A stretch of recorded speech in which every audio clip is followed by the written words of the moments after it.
قل هلم شهداءكم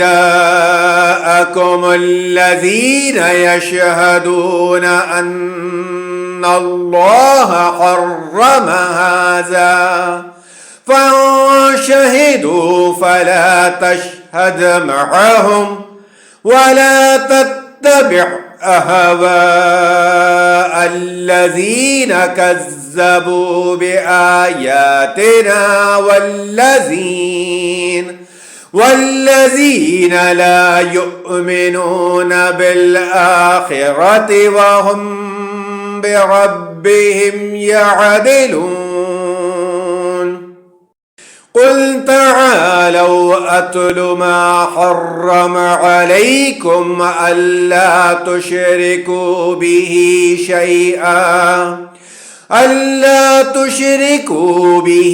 شيئا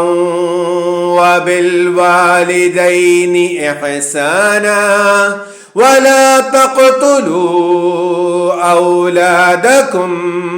من إملاق نحن نرزقكم وإياهم ولا تقربوا الفواحش ما ظهر منها وما بطن ولا تقتلوا النفس التي حرم الله إلا بالحق